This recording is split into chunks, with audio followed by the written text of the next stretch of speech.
We're a team and we both forgot, but this is a good time to start anyway, because we're going to focus now on our achievements.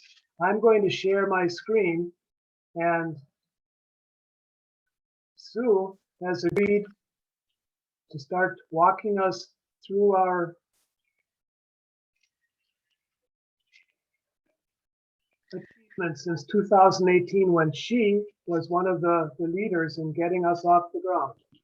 I'm not gonna say everything. I think yeah, I have a time limit, so don't worry, folks. But yeah, I'll just say, I mean, right now, you know, we've seen these great midterm and 2020 election victories. You can see the list, I hope, on the screen. For those who can, I'll just say, you know, it includes the squad. More recently, Jamal Bowman, Cori Bush, second time's the charm, and you know, there's loads of other successes or near successes that might lead to election in the next round. So feel free to pop some of your favorite progressive successes in there. And I think we can also include the you know, outstanding showing from Bernie and the popularity of other progressive policies by various presidential primary candidates. Over the years, the Progressive Caucus hasn't officially backed specific resolutions because we didn't really have a process for getting feedback from our full membership. That's something that maybe some of the folks today in the meeting can help us figure out. But I can say that that leaders of the caucus and active volunteers with the caucus have been involved with putting forward some resolutions that are listed here for the Green New Deal, Medicare for All. At that meeting, there was indeed a fight over it. There were folks who were elected to represent Democrats Abroad members to the governing body of Democrats Abroad, the DPCA, which is the Democratic Party Committee Abroad, who spoke pretty passionately that they didn't feel Medicare for All was the way to go, but it passed by a strong majority. There was also recently, you know, resolution in support of the PRO Act to strengthen unions, and Penny's here, who was part of that. The Commission to Study Reparations, and Antar's with us and can tell us more about that.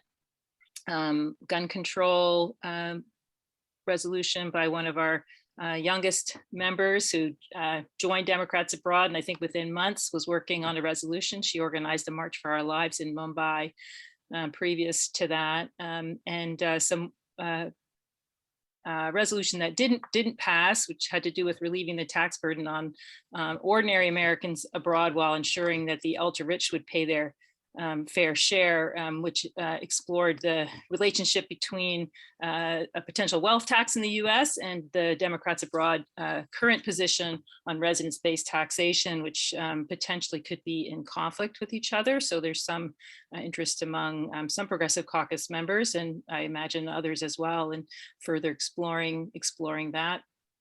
And some very active members and leaders within the Progressive Caucus were also involved in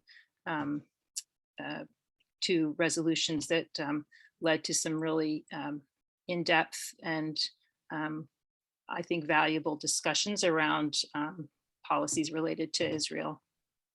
So we also engaged with the platform process. So the 2020 platform with DA we had great engagement with the Kitchen Table Talks, which was a DA wide initiative to get everyday ordinary members of DA considering certain policy areas, especially DA Austria really engaged with that with Bruce's proDA Austria really engaged with that with Bruce's leadership there, and many members were sending in their thoughts on the topics, and those were used by the platform committee to back up some of their choices around what they put forward as the draft platform for Democrats Abroad.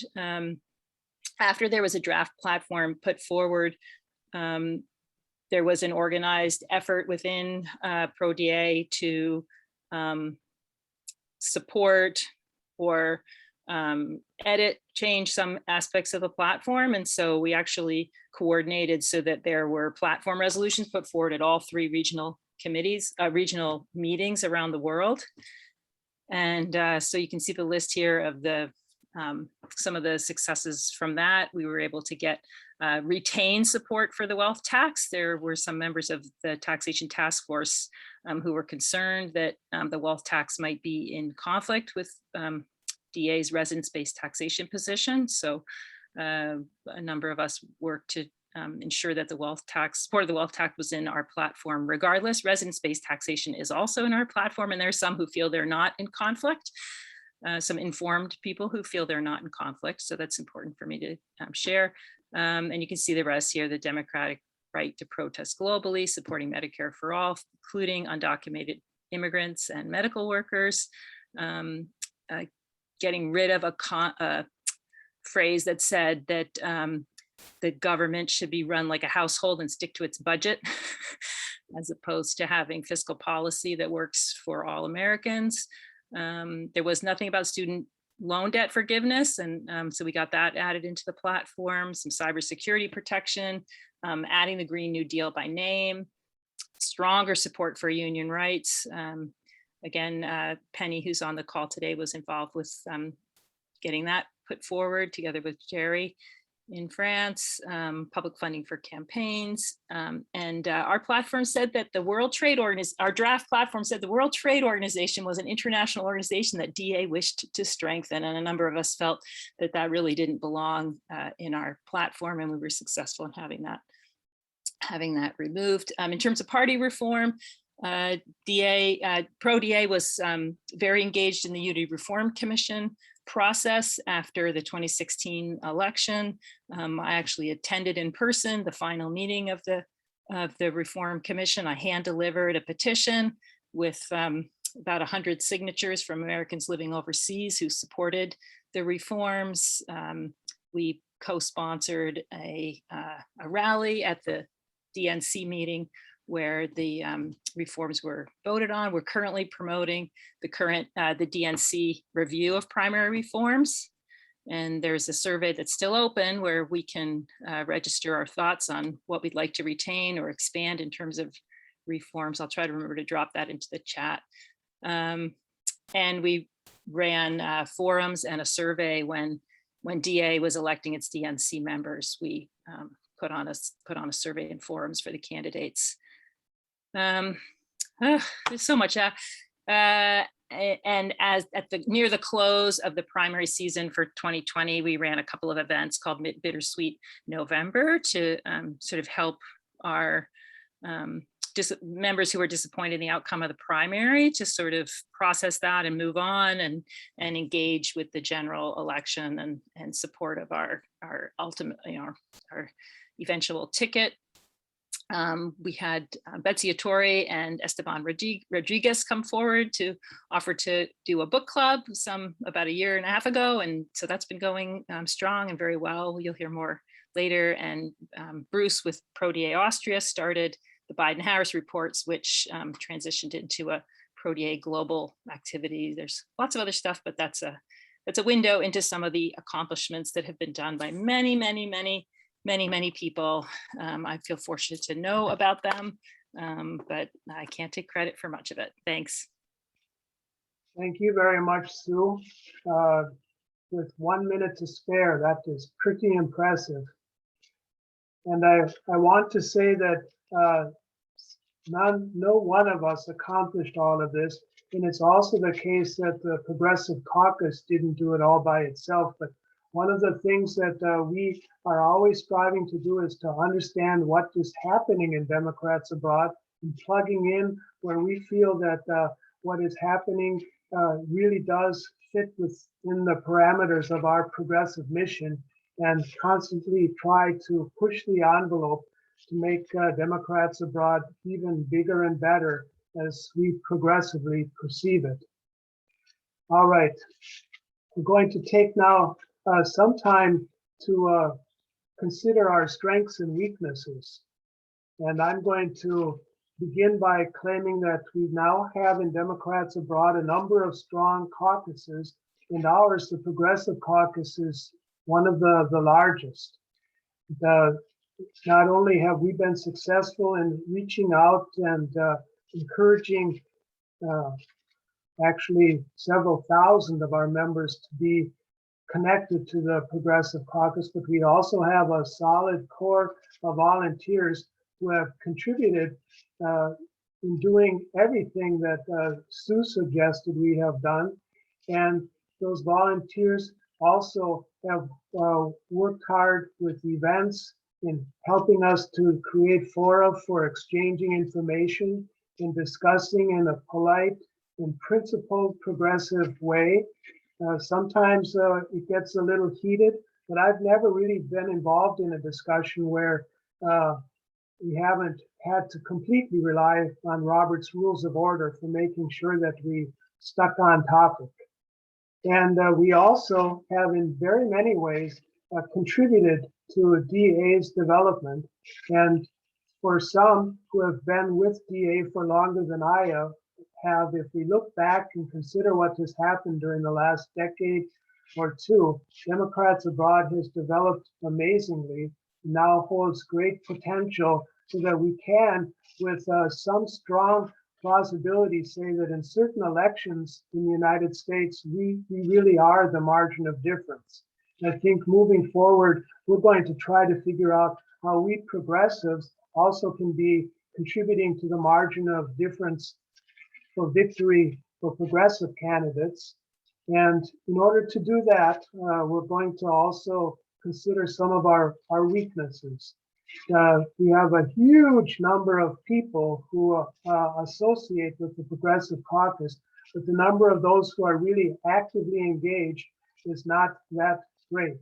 And one of our tasks moving forward is to consider how we can use our communication network, all the tools we have at our disposal, including talking with one another, as we are doing right now, to try and encourage more of us to become really actively engaged, whether that means going a step beyond voting to encourage others to vote, to participate in volunteer work for DA initiatives or initiatives elsewhere in Europe and in the United States, or becoming a member of a working group, or also deciding I want to be on a diverse regionally representative steering committee for the Progressive Caucus.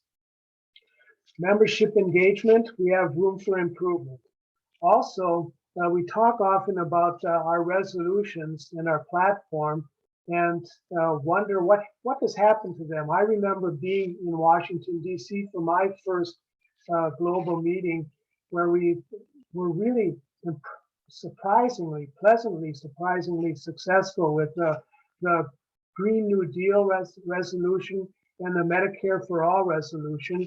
A lot of energy, but then it seems as though in Democrats Abroad, there was some work we did with those, but there could be a lot more work so that we finally get to the point where we can say there is a Medicare for all.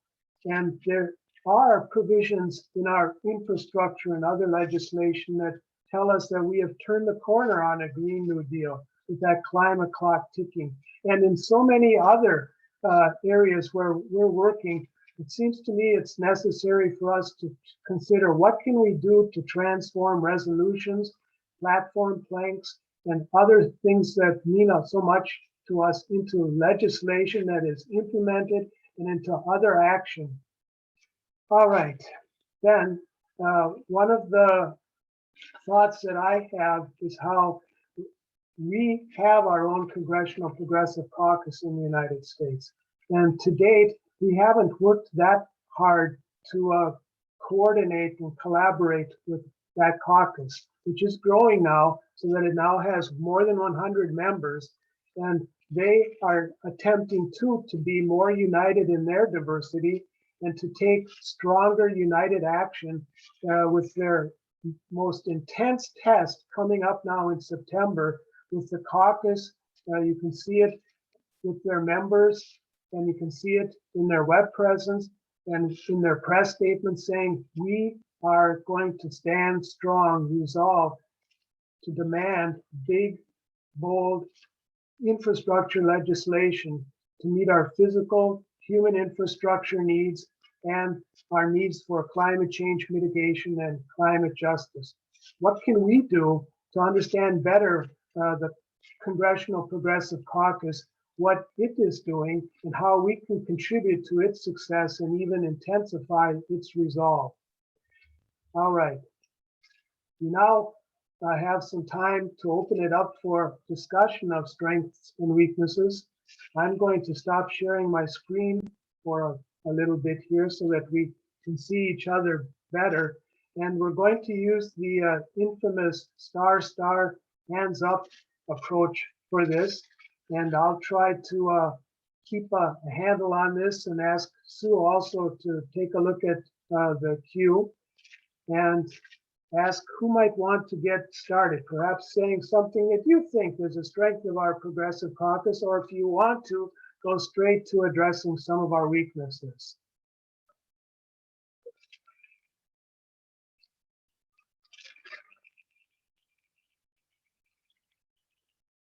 Who would like to get us started with a star hand up?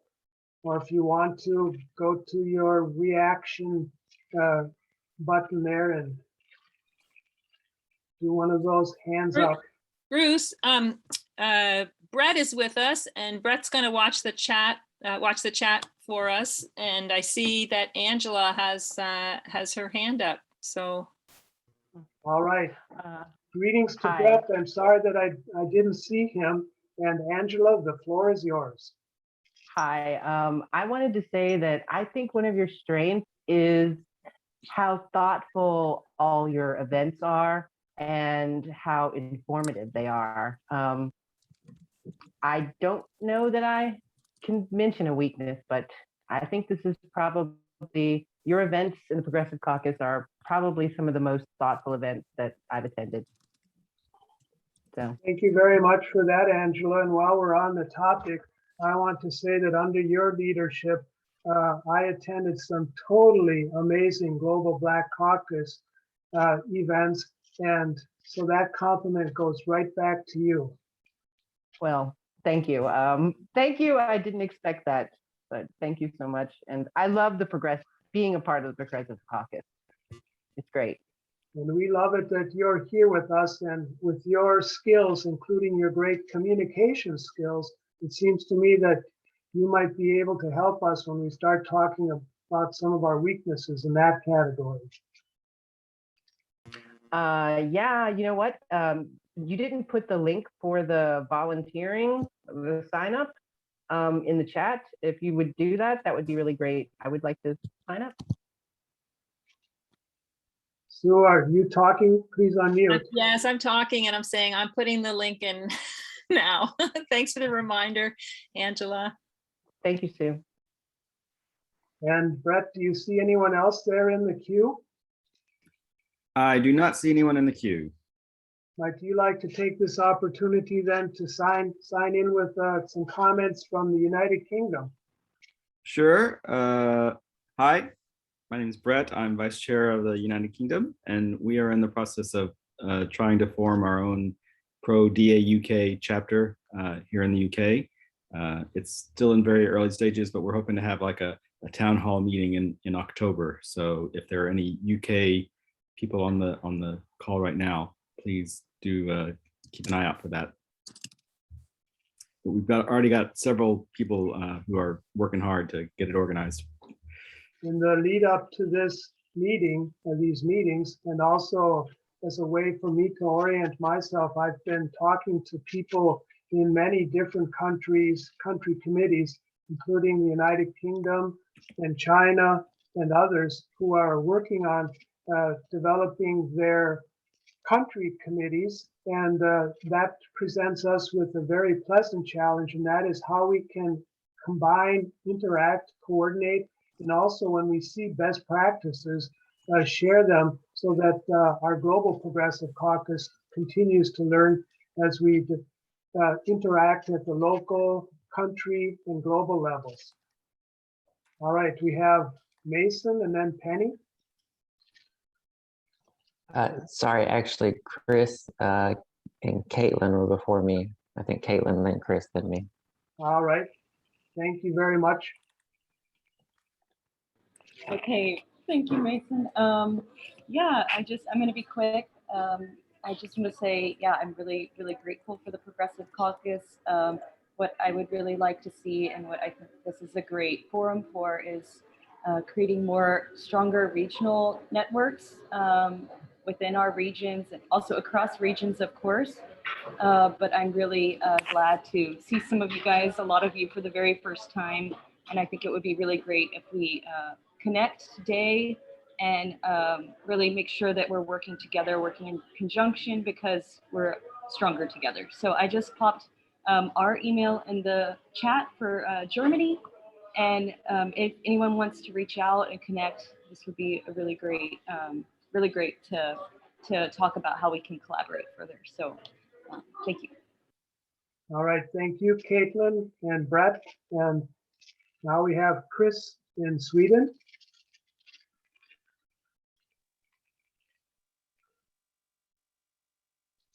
You're unmuted, Chris, but I don't think we can hear you.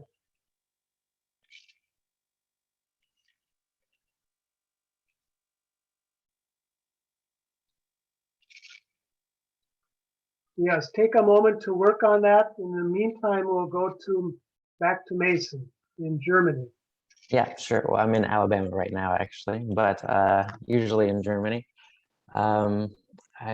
I'm happy to hear from all of you guys. I'm happy to see what the new leadership does and how the new structures are going to change everything. But I'll start with a bit of a weakness if we can. I think I see a little bit lack of grassroots building, and I think we struggle to reach people on chapter level here, and actually do a reach for what people might need on the chapter level as far as education goes and change and gathering involvement on that level. We seem to be very preoccupied with resolutions, and that's incredibly important. But I'd like to see a little bit more on the grassroots organizing and providing services and what we can do for people abroad now. So that's all I have to say.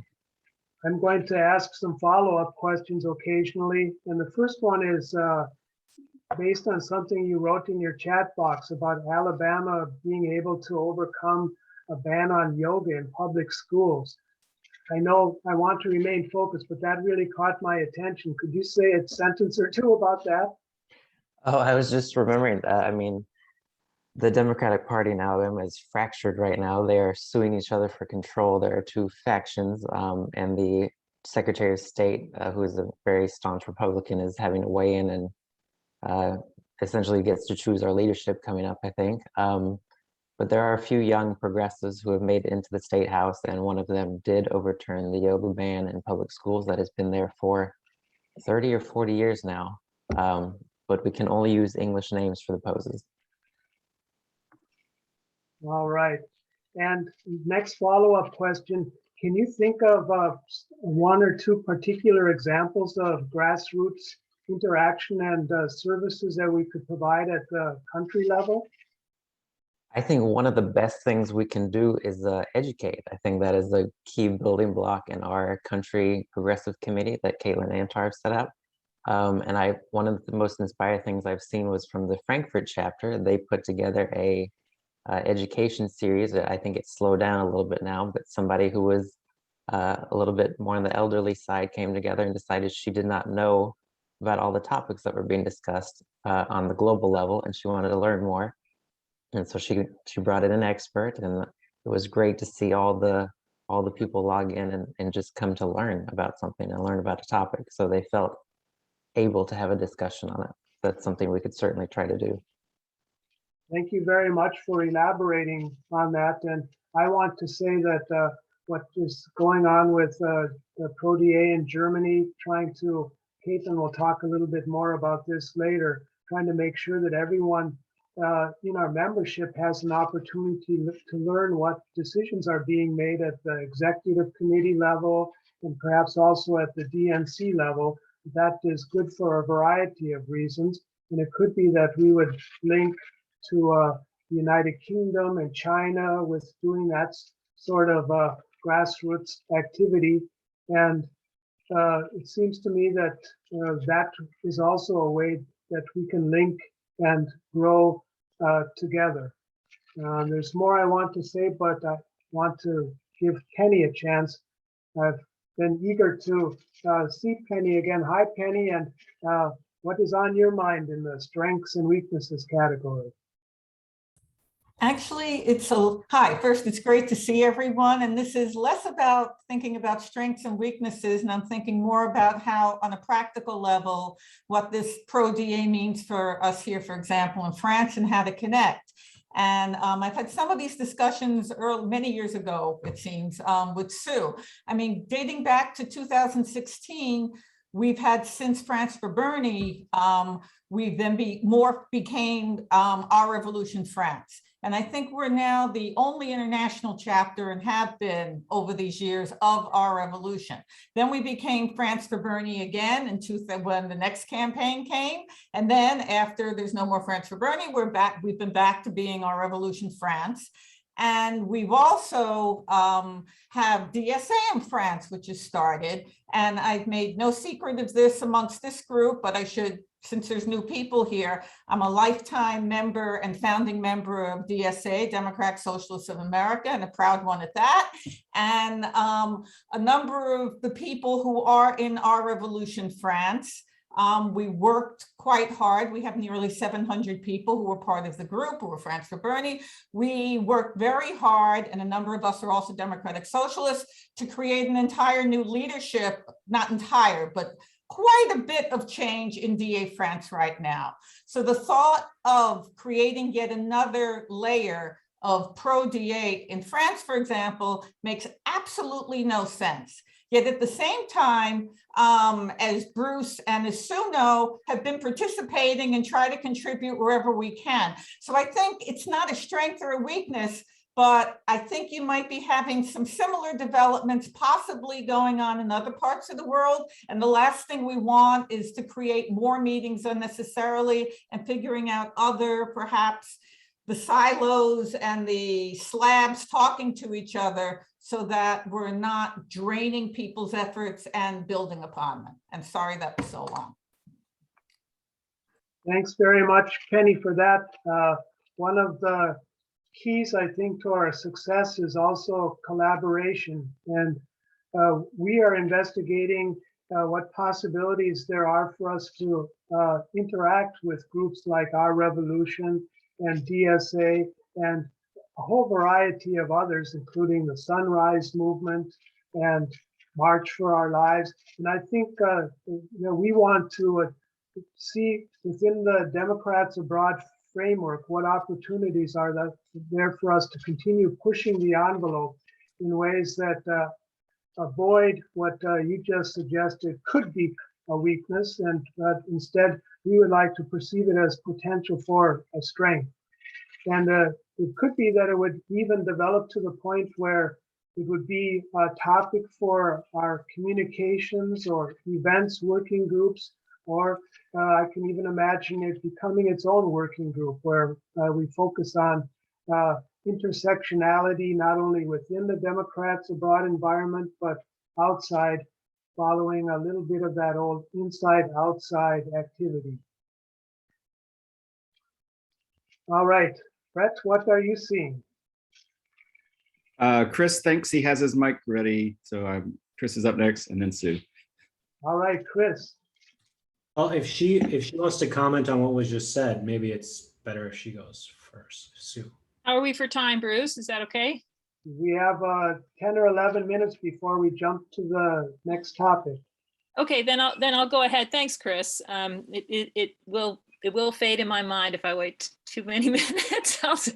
And I want to give full attention to your comments. I really appreciate Penny's comments, and I agree with them, and they spark for me a thought around the purpose of local or country level or chapter level proDA groups. So I'm sure Mason and everybody will have thoughts on that. And I think one of the ways that we've approached it is to so far is to be responsive, be open and responsive. So I don't think there's any need to insist on having a proDA chapter, that's active in every single country or every chapter. And I think that we can really think creatively and openly about what the purpose of different chapters is. And I also think that there's important work happening like locally by groups of folks who are aligned with our values, and that to the extent that folks are interested in doing this, some of their offerings can be opened up to others around the world. So just like with the Biden-Harris progress reports that Austria, that's sort of coordinated out of Austria, but now open to anybody around the world to attend.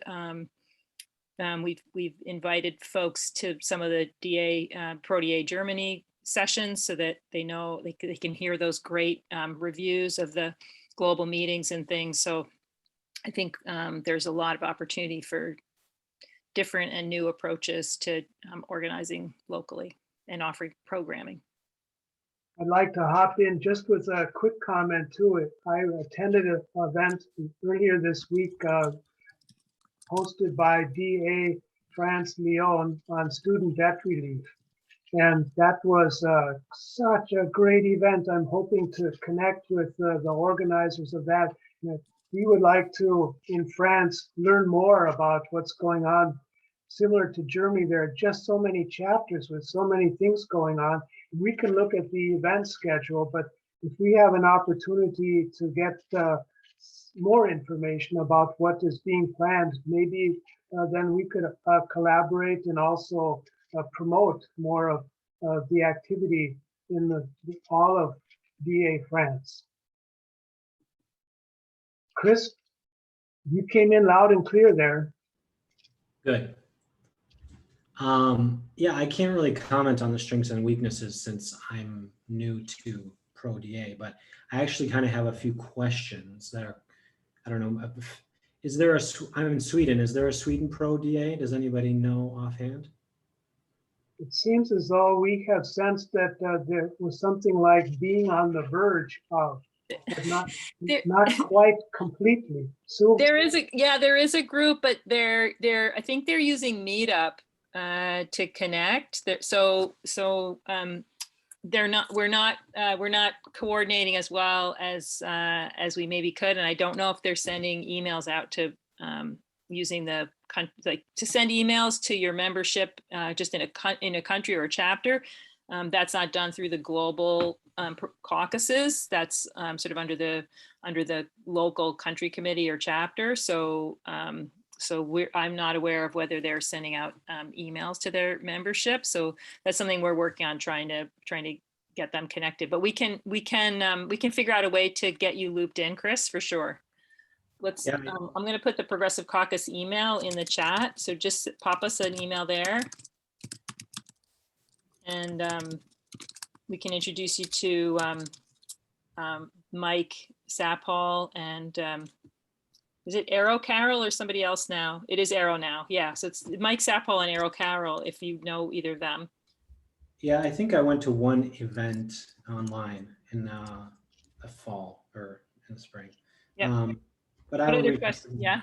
Because I'm kind of having that, what Penny was saying about a DSA or a proDA, because I was in contact with people from DSA Berlin about forming some kind of Denmark, Sweden, or Nordic chapter. But anyways, 2 other questions. I'm the secretary for the DA Sweden in general, or DA Skåne, which is southern Sweden, our region.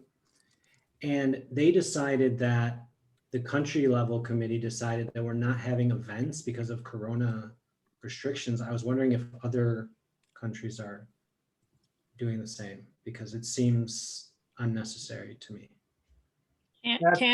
Canada does have that policy now. Yeah, so I know we do. I don't know if anybody else does. That is something that reminds me of states' rights in the United States, and various country committees have various takes on it, also a little bit based on differing situations in differing countries around the world.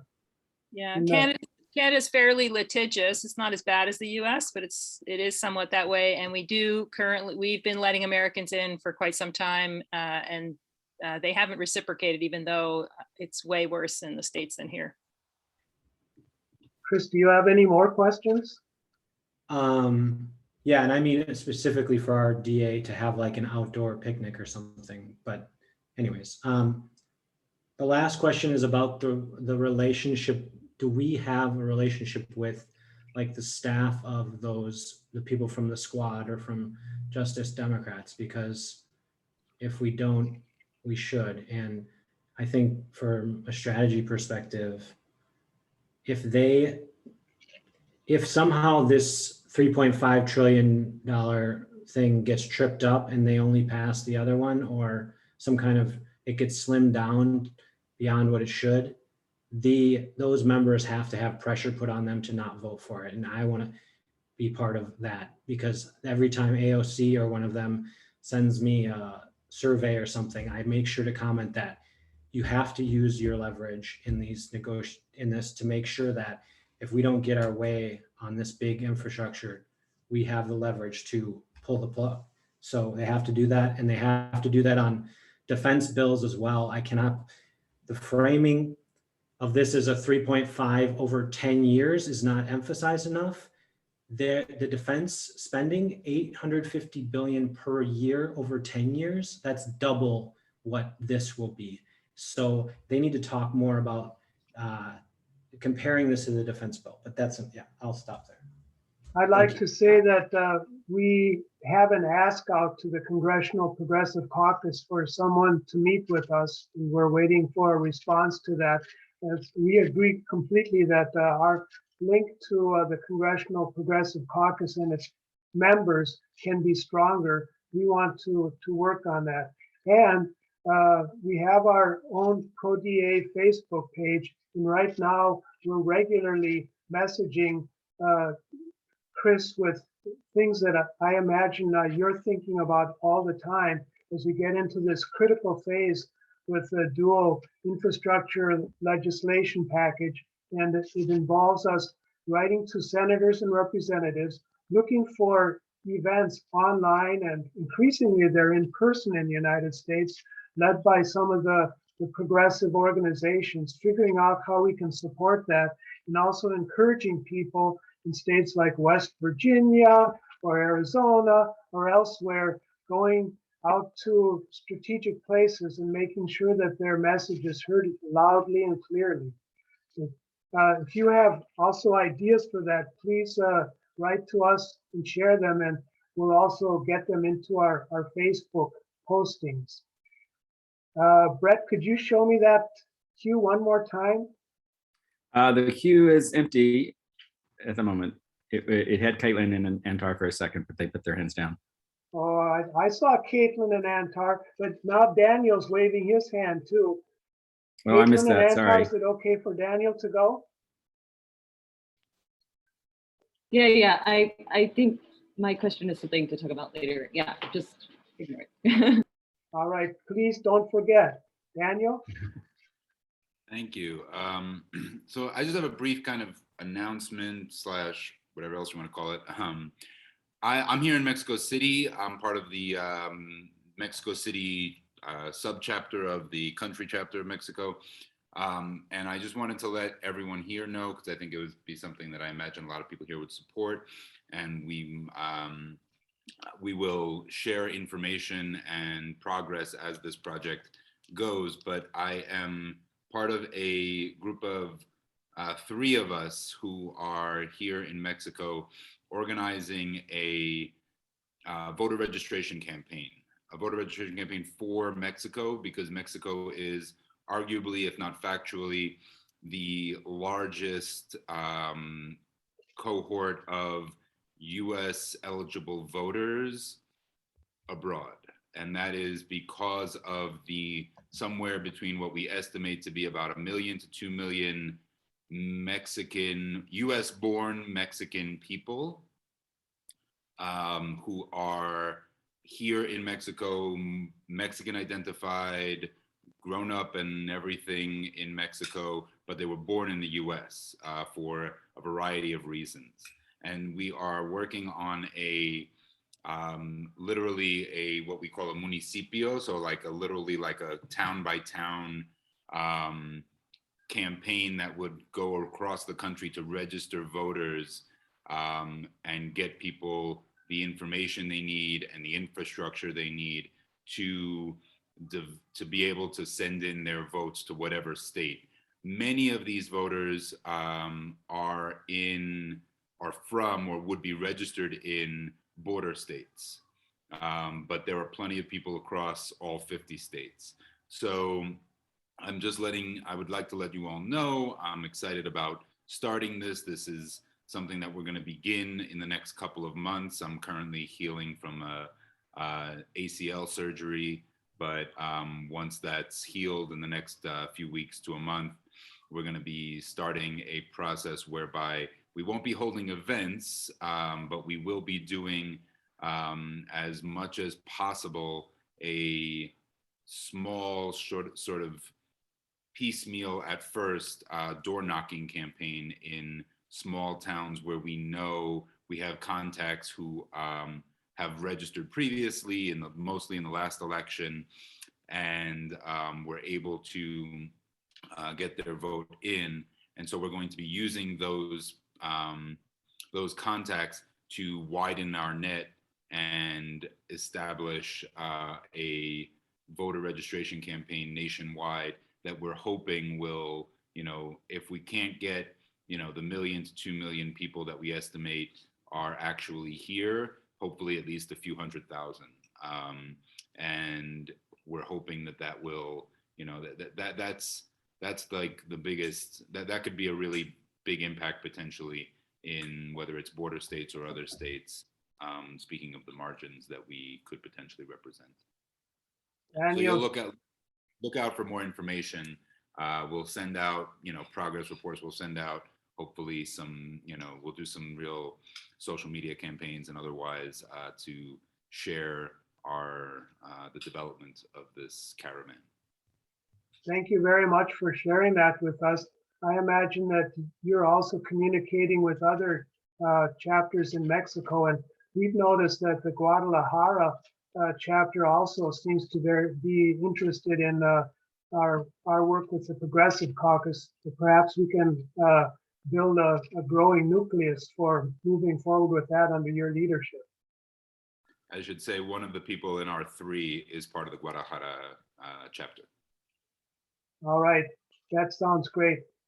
Brett, is our queue empty? Yes, as far as I can tell, unless someone's waving their hand otherwise. I'm going to jump in here and share my screen again to move on to our next item of business, so to speak. We want to talk a little bit about organizational development. And during the next 3 months, we want to work really hard so that when we look back, we'll be amazed at the progress we have made. We're in the process of constituting a diverse and regionally representative steering committee. And we're hoping that with Google form that Sue has in the chat box, and which we will disseminate with other media also, that many of you will decide that you want to step up and participate in our steering committee, which will begin holding routine monthly meetings. The next one will be in the beginning of October. And we want to take a little bit of time to make sure that we're on the same page, that everyone looks at our terms of reference and also considers the invitation to see what the Congressional Progressive Caucus has to say in the United States, and to perhaps in a working group atmosphere, consider revising our terms of reference a little bit so that they tack closer to the Congressional Progressive Caucus. That is an option, an exercise which might help us review our terms of reference, something that other caucuses try to do on an annual basis. Then we want to establish working groups, and the Google form is a recruiting tool for that. And we're suggesting that we have one looking at our terms of reference, one on communications, a really big issue for us, and also on issue advocacy, candidate support, events, and collaboration with other caucuses, task forces, councils, etc. And now we're going to talk a little bit more about how we have done that and how we might continue and even do more of that moving forward. Before we talk about that, does anyone have questions about this organizational development and perhaps question or suggestion?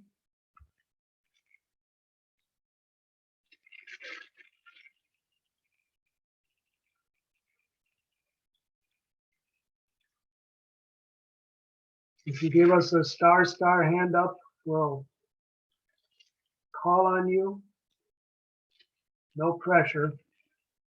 Brett, is there anyone in the queue for talking about this? Do these, No one.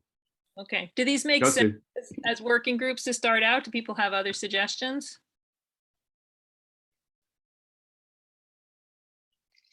Mason? So this is probably not connected to this at all, but I would be curious of both your Bruce and Sue's view on how Bruce got this position actually, and how the global chair is picking caucus heads. Am I correct? I'll share my view, Bruce, if you don't mind me going ahead. Go ahead, Sue. Yeah, so the way in the past, how caucus chairs were selected was sort of, I guess I'd say, organic and kind of on a case-by-case basis. I know in my case, you know, a number of us formed the Progressive Caucus and then did the terms of reference. And then when it came time for there to be chairs, another person asked me, would I be co-chair with him? That was Gordon Gall. And the two of us went to, this is not, let me say, this is not accessible, transparent, or the kind of democratic, doesn't demonstrate the democratic values that I hold, you know, that I hold close, but work needs to be done. And so the two of us went to Julie and said, we'd like to be the co-chairs. And after some time, Julie said, okay. So that was my experience. I can't speak for other people's experience. And so when Candace ran for global chair, one of her kind of policy positions, I guess you could see one of her sort of campaign promises was generally a more transparent, accessible, open kind of approach to things. And so without any kind of process in place for election of caucus leadership, the International ExCom chose to ask the current global leaders in lots of positions, if they wanted to reapply for their positions, and then to also open those positions up to others. They created for the first time for many positions job descriptions and some description of the amount of time expected, and then people could apply. In the case of the Progressive Caucus, I didn't encourage or discourage anyone for applying. I didn't talk to anybody about it, and I didn't apply. Just put that out there. So I just waited to see who might put their name forward. I'd like to mention also that I think it was a good process in general, given what they were going from, but I think elections is where we want to go. But, currently the DA bylaws indicate that I think there are analogies for this in many country committees. There are elections for the executive committee members, and then at the caucus and committee level, it indicates that is at the right of the global chair or the country chair to select. And as I understand it, Candace wanted to make it more democratic. So she decided that it would be something that would be decided not by her alone, but her together with the executive committee this time around. And that means that if we think that that is still inadequate, that we can lobby for further bylaw changes. In another area too, there is some consideration of starting a discussion about whether or not for resolutions and charter amendments, it should be only the DPCA voting representatives who participate, whether or not it should be the membership of DA who has each individually a vote in that. So there's kind of an organic development, and that is one of the things that we want to continue to be plugged into, striving for increased transparency, inclusivity, and in the bottom line is more democracy in our political operations. I keep looking over here because I can see a clock over there, and we're getting to the point now where I would like to share my screen again and ask presenters who've been waiting very patiently for quite some time now to talk a little bit about the possibilities for us to collaborate. And we're going to start here with Betsy, who is the co-organizer of our book club, who is willing to say a few things about the book club. Betsy? Thanks very much, Bruce. So the book club started in July 2020. John Esteban Rodriguez and myself approached Sue and asked if we could get a list of progressive books together. And indeed we did. And we've gone through 13 progressive books every last Monday. Was it 12 o'clock Eastern Standard Time? And we talk for about an hour and a half or have a discussion on particular books for an hour and a half. And basically, you can see on the screen some of the books that we've looked at. For 2021, these are the upcoming books. And I'd like to say that in August, we actually had the author, Eric Loomis, join us, which was not for the whole time, but for part of the time. It was very good indeed, very interesting, talking about labor history in the United States. And we hope that we would be able to get Professor Davies in September when we talk about the book Left of Karl Marx, The Political Life of Black Communist Claudia Jones. And you could see the other books that are on the agenda for the next upcoming months. Anyway, so we meet, as I say, every last Monday, 12 p.m. Eastern Standard Time. We have lively discussions. Our groups can be anywhere from about 4 to 20 members, and it really varies in terms of people's interest in the books. And all DA members are very welcome. And I want to give a special thank you to Sue and Bruce for their support of the book club. And please come.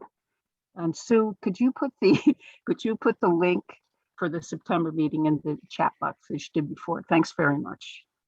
Yeah, I'll put the link in, and I'll also just mention that sometimes you can help attendees access the books if there are costs That's or right. barriers involved. So you'll see on the event listing that there's information about that. Great, thanks. We'd also like it very much if our proDA members would send us their recommendations for books moving forward, and also perhaps with offer to co-host upcoming book club together with Betsy and others. And we're also looking here to push the envelope and figure out ways to make the book club more interactive. And that could mean while we're reading the book during the month before the book club meeting would take place, perhaps we could have online discussion or survey questions about the book. And specifically fascinating, I think, is trying to figure out what the books can say to us about what we're living in our everyday lives and how they can influence our thinking about issues and candidates and our activity. The same holds true for our Biden-Harris progress reports. We've had 6 so far, and when we finish this progress report activity, I want to get back to looking at the Biden-Harris administration. And as I said, we have an ask out to the Congressional Progressive Caucus. We don't know whether that will work. It would be great if someone would come and talk to us about the dual track legislation. And we won't wait too long before we go back and engage with what's happening right now. And in the meantime, look on Facebook for our recommendations for how we can be active to make sure that that legislation is as bold and big as possible and as necessary given the crises we face right now. Then at our DPCA annual meeting, we considered a variety of resolutions, and many of them passed. One of them was Resolution 3 to create a task force to consider the possibility that Democrats abroad would establish its own platform for issue advocacy. And we in the Progressive Caucus want to participate in that discussion. That would be, if you think about a working group, if this really appeals to you, then you might say, I'm going to volunteer for the working group on issue advocacy, and I want to plug into this Democrats abroad-wide discussion. Also, we had 2 resolutions, Sue mentioned them, that didn't pass, that had foreign policy implications, and Democrats abroad is involved in a discussion of that. And it could be that the executive committee will decide to make that a more systematic Democrats abroad-wide discussion.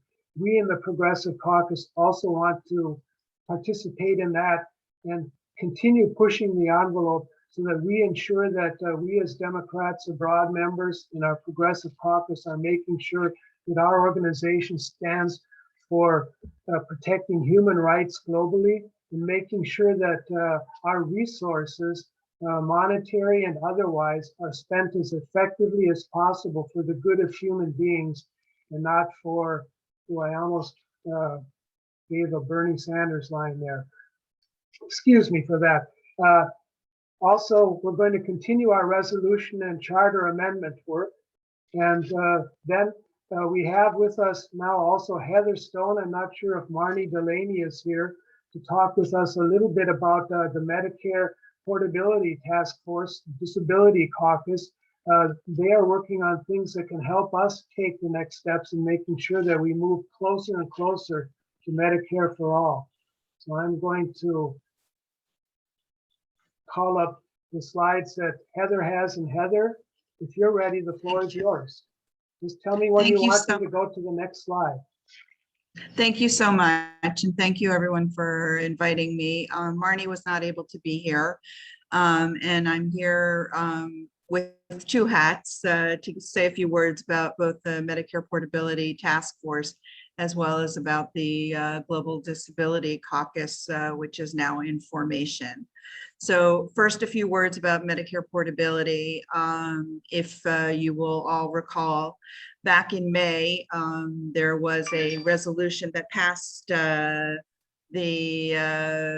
global meeting on Medicare portability. It passed just about unanimously, if I recall correctly, showing that we all are committed to having Medicare portability be one of our goals. So what is exactly Medicare?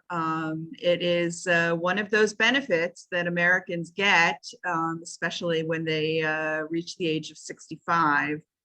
And it's something that we pay into the system, and we do it over many, many quarters, just like our Social Security.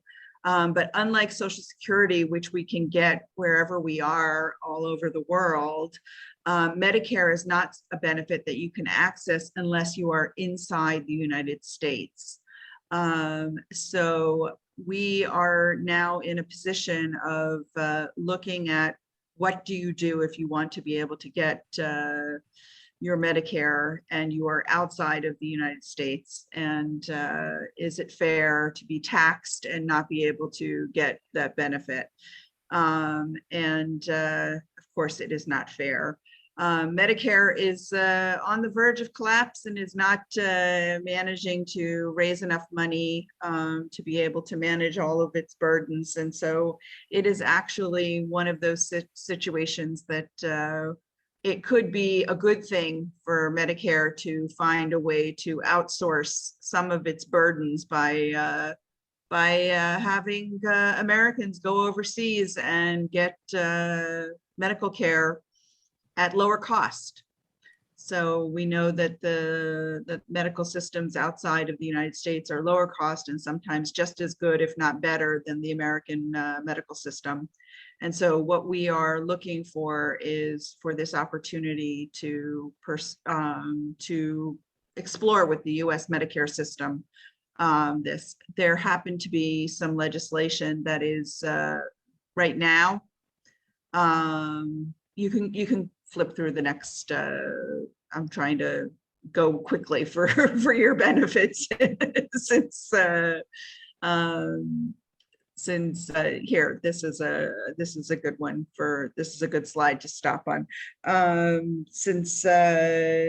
since there are so many Americans overseas who approximately 20% or between 20 and 25% who are already of Medicare eligible age.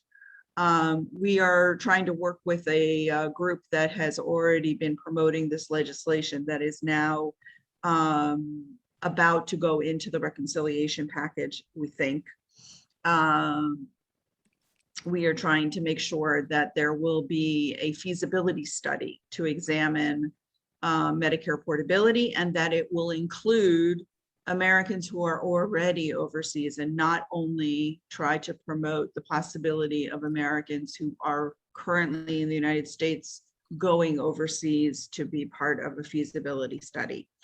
In order to get behind this, we are putting together a survey of Americans who are overseas. And for this, we would like the cooperation of all of the Americans in Democrats Abroad, all the different age groups, all the different walks of life to cooperate with our survey and to get as much information as we possibly can about who's living overseas, who's contributed to Medicare, and who is eligible for Medicare benefits and who is taking advantage of Medicare by going back to the United States and for what kinds of services.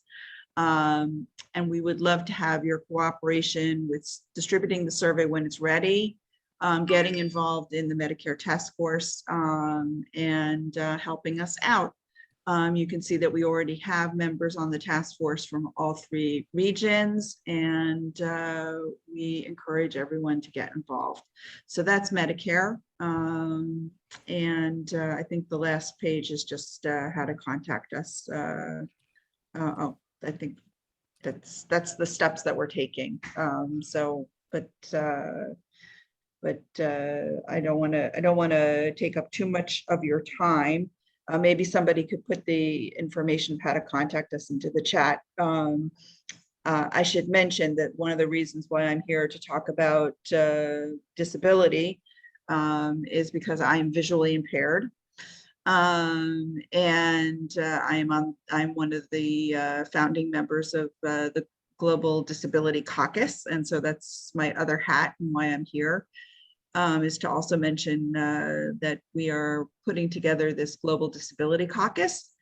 And so I will mention that Marnie has been heading up these efforts, and she apologizes that she was not able to be here today. But we also have a good group of people who are forming this caucus. We invite people to get involved. The objective of the caucus is both internal and external to advocate for the interests of Democrats Abroad members who have disabilities, so that Democrats Abroad becomes more inclusive and and engages in ways to include its own members in more activities, and is aware of ways in which its disabled members can become more involved. Just as an aside, I will give you an example. The wonderful book club that Betsy just mentioned, one of the things that you can do is to make sure that at least some of your books are available in alternative format, in ebooks, so that they can be heard for people who are visually impaired, or that they're available in Braille, for example. And make sure that some of your meetings are available with sign language for people who want to attend and cannot follow. We're looking for those kinds of things. We're also looking to expand externally to advocate for issues that affect disabled members of the community, on issues that affect Americans overseas in terms of voting rights and other issues that affect us. And we will be doing advocacy issues on all sorts of issues, as is common in DA. But for instance, there are issues coming up even with HR 1 about access to the ballot box that would affect Americans with disabilities. So, Heather, thank you very much. And my sense is that you can help us help you, and we want to work together. And in the very short term, if you have more information that we can use to help to make sure that Medicare portability does become a part of the reconciliation package, we would like to know that and have you ask us to do something about it, if that's possible. And then we want to continue our conversation to learn more about what your group is doing, also the Disability Caucus that is being formed, to make sure that we all understand how we can improve our accessibility so that we are collaborating in a way that benefits all of us. So thank you very much for sharing your comments right now, and we look forward to collaborating moving forward. I'm going to move on now. I would just appreciate if you would put Marnie's details in the chat box. It's Marnie Delaney at gmail.com for the Global Disability Caucus. Okay. Thank you so much. Look forward to working with you all. Very good. I'm going to leave the meeting now. So thank you so much. Thanks, Heather.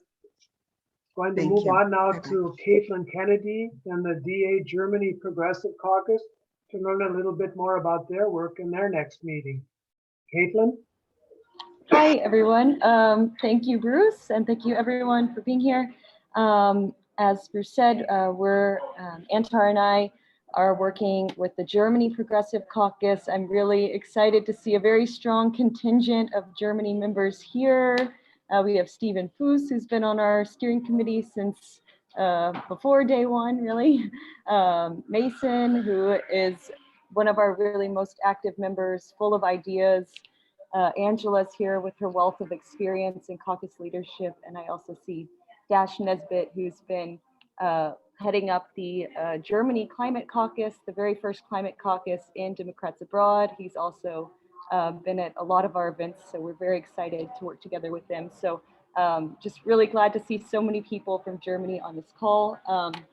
For those who don't know, the Germany Progressive Caucus was relaunched on May Day of this year. So as it currently exists, we're quite new. Our next meeting is on September 19th at 10 a.m. Central European Time. And what we're going to be doing is continuing a series that we've kind of started. I'll call it a series since the spring, where we're going to be doing a debriefing on the last global DA meeting, where a lot of these resolutions and charter amendments were voted on. And just a little bit of background on that. So we got really interested in this after Antar became a DPCA voting rep this past spring. Before we were like, what's a DPCA voting rep? What is that? Someone encouraged Antar to run, and we were exposed, I would say, for the first time to the global decision-making structures at that spring DA global meeting. And we just really were shocked by a lot of things. If I'm going to be very honest, it didn't seem like the process was very representative. We felt that a lot of the way that issues were discussed and handled at the global leadership level were not, I'll say frankly, like quite conservative. We didn't feel it was very reflective of DA membership as a whole, but we are also genuinely impressed by how important a lot of the decisions were that were being made, and impressed that, you know, at least it was being considered. But we wanted to make sure that that the membership was actually being engaged and given the tools to even be able to engage. So in a lot of our conversations, you know, a lot of people don't even know about what's happening at the global level.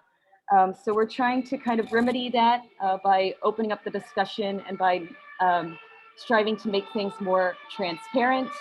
Oh gosh, there's like an ambulance. Sorry, we're in Berlin, we're not at home, so sorry if it's loud here. Right, so as I was saying, it's people, we don't feel that the membership is being engaged, and that's not because they're not interested, it's because the process is not transparent enough, and because there aren't adequate structures in place to enable, you know, as Mason was saying, grassroots participation. So we hold these debriefings so that people are able to know what's going on, so we can discuss together ways that we can make the kind of impact that we want to make, and ways that we can transform this process so that it is more representative. We also want, through that, these discussions, through learning together, to empower more progressive candidates in future DPCA elections. We really want that leadership body to be representative of the way most DA members actually feel. So that's what we're working on. And I know that for those of you perhaps in the Americas, 10 a.m. might not be ideal. I don't know what that is there, but we are very happy to, oh, yeah, okay. Well, you know, it's not necessarily the most accessible time for people all around the globe, but we're happy to talk with anyone in different country committees if you want to do something similar. I think it's really important that we really make sure that people are engaged and have the tools to engage. So I'm going to put the link to our meeting in the chat, and also once again our email. I really hope that we can reach out and start working together, and that together we can bring our voices together and make sure that we have really, you know, I want the Progressive Caucus to have teeth, basically. We're the majority, but it doesn't feel like it when you get to global leadership. And I think when we build these networks and start learning together. All right, let's unmute again and pass the ball to Antar, who is willing to talk to us a little bit about the reparations task force, brand new. Yes, hold on one moment. I'm just going to get my screen set up so I can read and talk simultaneously. It's this new strategy I have, so I don't have to keep looking down, and I don't know. Let's see, I'm gonna try this out. All right, so I'm just gonna give my elevator speech, if you will, for the new reparations task force. We live in an era of hyper-focused politics where scores of local, state, midterm, and general elections are now decided by razor-thin margins. These margins are being increasingly reduced through a powerful tech-savvy form of structural racism, reinforced by a national reluctance to address the legacy of slavery, Jim Crow, and modern white supremacy. The system has grown to permeate many American institutions and policies, from statutes to law enforcement to the economy. These devastating tactics are nothing new. They are the latest and most sophisticated iterations of a generation's old threat. Beginning with chattel slavery, structural racism has continued to adapt to the times, embedding itself into state legislatures in the post-Reconstruction Jim Crow era, creating the infamous racial wealth gap. And now this gap exists today, and in turn has in so many ways both led to and enabled today's triple inequalities of predatory policing, mass incarceration, and Black voter suppression. Republican-led efforts to defend and even increase legacy tactics for discrimination have, for the last 50 years, dramatically altered the playing field for Democrats and now threaten to undermine voting rights, civil rights, and American democracy itself for Black and white alike. However, ample studies have shown that the mechanisms of structural racism are powered by predation of a static underclass. And for a long time, we've been that static underclass. However, white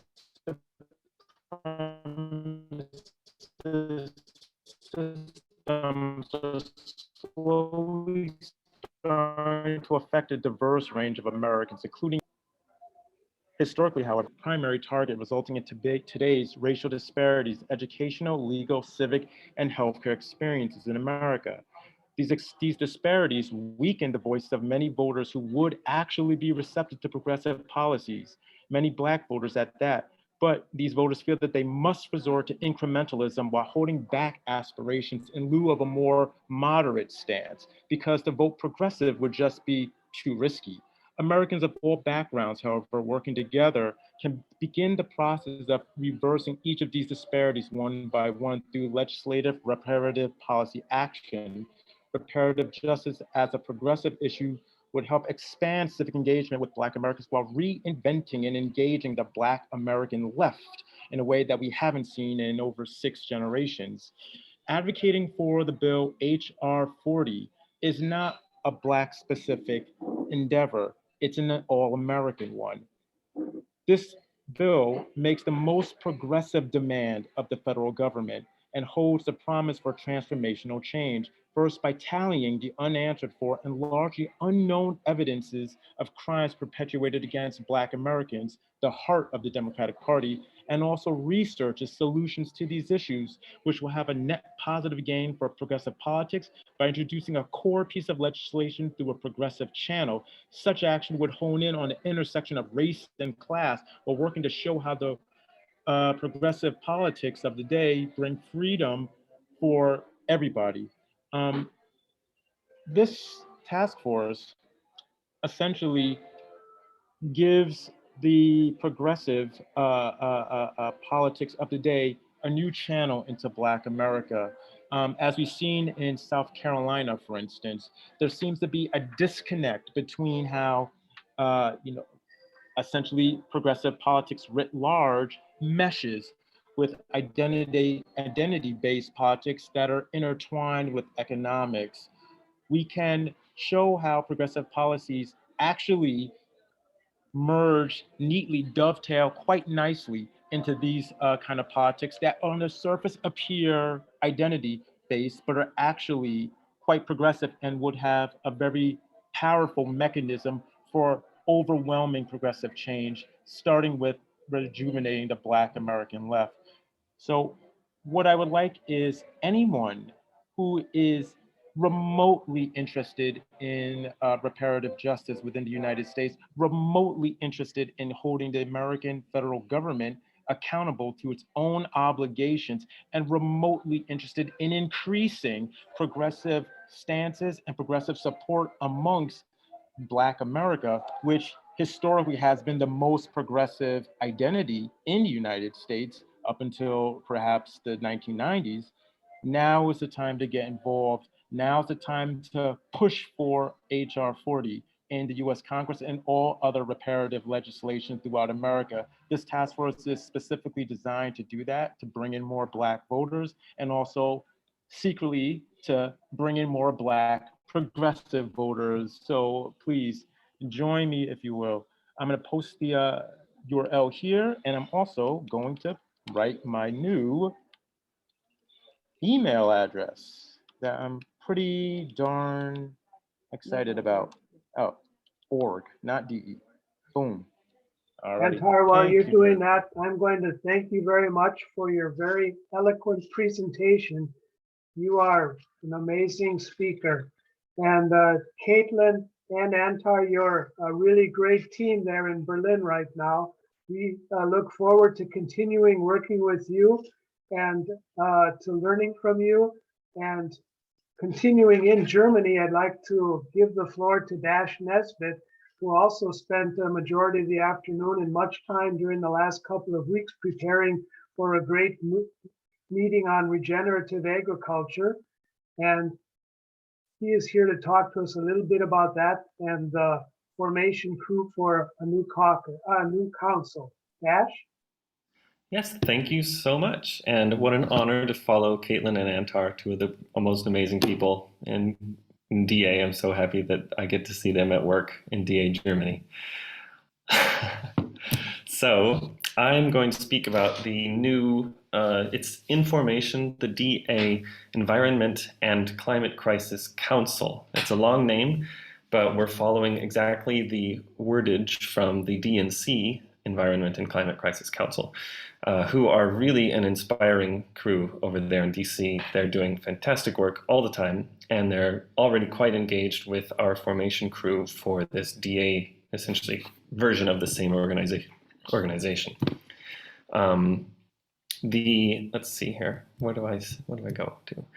The reason I wanted to do as much as I could for the climate in DA, it has to do with something I'm probably a lot of pro-DA people are familiar with, called effective altruism.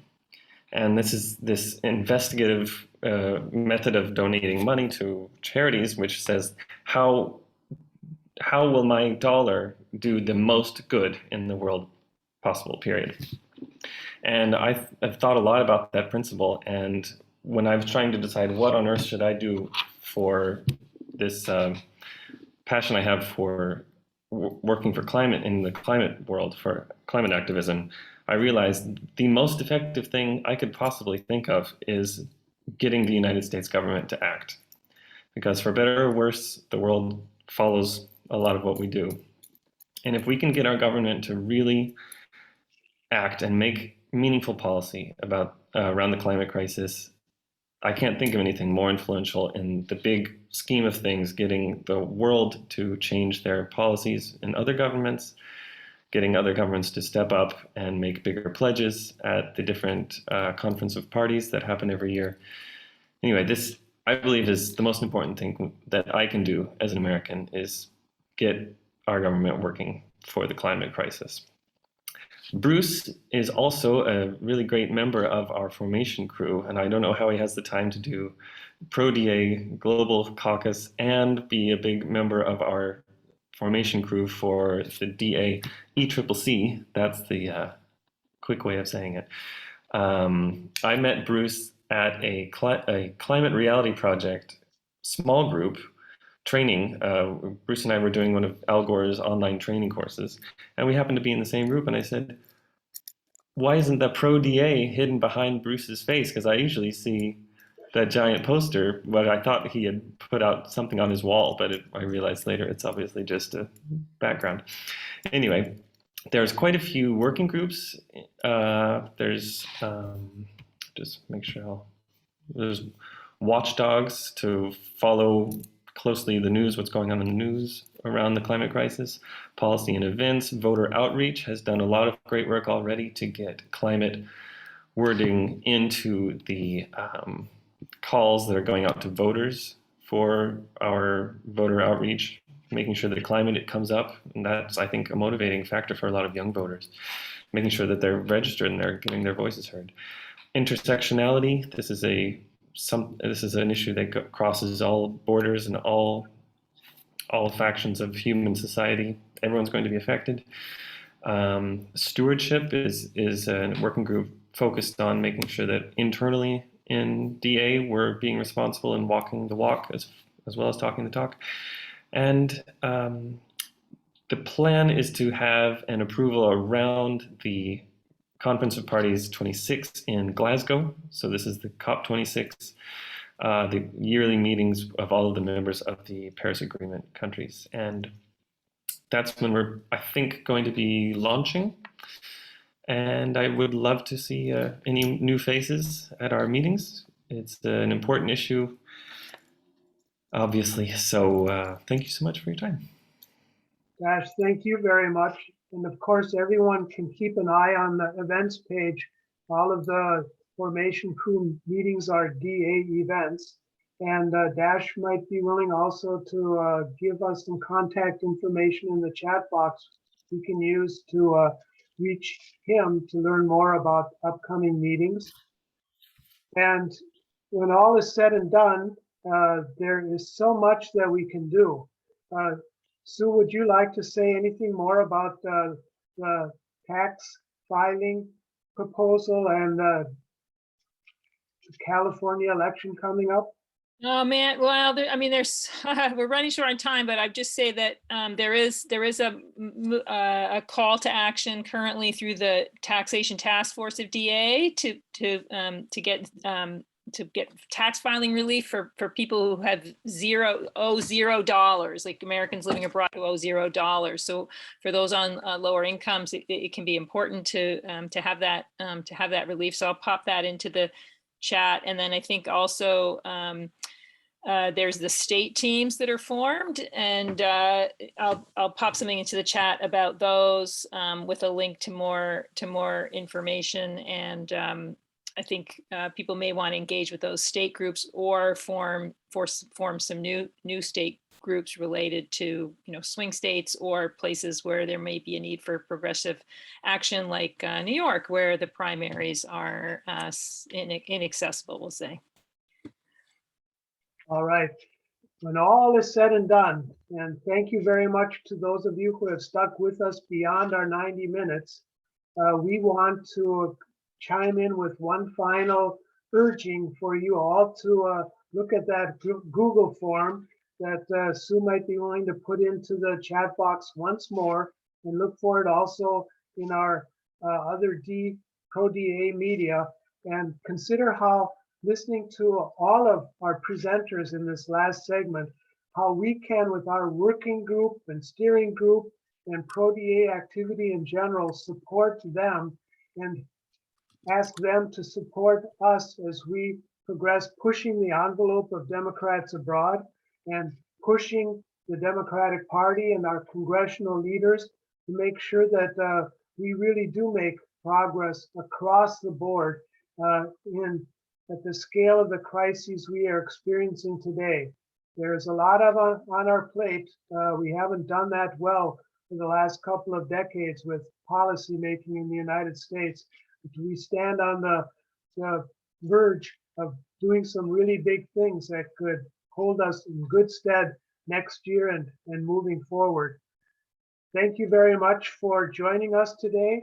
I wish you all a pleasant afternoon, a pleasant evening, and look for us again, and we'll be looking for you to sign in to become even more active members of the Global Progressive Caucus.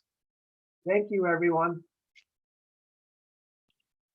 Thanks, everybody. Bruce, are you gonna keep the meeting open for a little bit? Oh, goodbye, Chris's little person. Oh. Take care, guys. Thanks. Thank you.